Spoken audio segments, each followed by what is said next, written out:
భద్రాద్రి కొత్తగూడెం జిల్లా పాపకొల్లులో పోలీస్ శాఖ ఆధ్వర్యంలో ఓటర్ల కోసం అవగాహన కార్యక్రమాన్ని నిర్వహించారు. త్వరలో జరగబోయే గ్రామ పంచాయతీ ఎన్నికల్ని శాంతియుత వాతావరణంలో నిర్వహించాలని కొత్తగూడెం డీఎస్పీ అబ్దుల్ రెహమాన్ అన్నారు. ఇప్పటికే రౌడీ షీటర్లు అనుమానిత వ్యక్తులపై బైండ్ ఓవర్లు చేస్తున్నామన్నారు. ఓటర్లను ఎవరూ ప్రలోభాలకు గురి చేయొద్దన్నారు. సమస్యాత్మక గ్రామాల్లో ప్రత్యేక నిఘాను ఏర్పాటు చేస్తామన్నారు.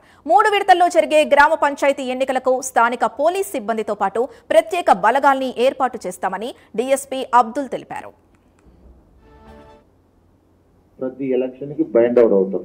ఇప్పుడు కొత్త రూల్స్ ప్రకారం ఎలక్షన్ కేసు ఒకటి అయిందంటే షీట్లు ఓపెన్ చేయమండి. షీట్లు ఓపెన్ చేశారంటే రౌడీ షీటు, సస్పెక్ట్ షీటు, కేడీ షీట్లు ఓపెన్ అవుతాయి. మరి ఆ షీట్లు ఓపెన్ చేస్తే పోలీస్ స్టేషన్ ఇంతకుముందు యాక్చువల్గా గతంలో ఏంటంటే ఇప్పుడు లేవు. యాక్చువల్ గతంలో పోలీస్ స్టేషన్ ఎంటర్లోనే ఫ్లెక్సీలో ఈ క్రింద పేర్కొన్న వారు పోలీస్ స్టేషన్ లో రౌడీ షీటర్లుగా నమోదు చేయబడ్డారు ఫ్లెక్సీలను ఉంటాయి. ఫోటోలు పెట్టి క్రింద పేర్కొన్న యాక్చువల్ పైన కనపడాలి, నోటీసులో కనపడాలా క్రింద పేర్కొన్న వ్యక్తులు పలానా పాపకొల్లు వ్యక్తి వీరయ్య, మంగయ్య, వెంకన్న రౌడీ షీటరు అని పేర్లతో సహా బోర్డులు ఉంటాయి.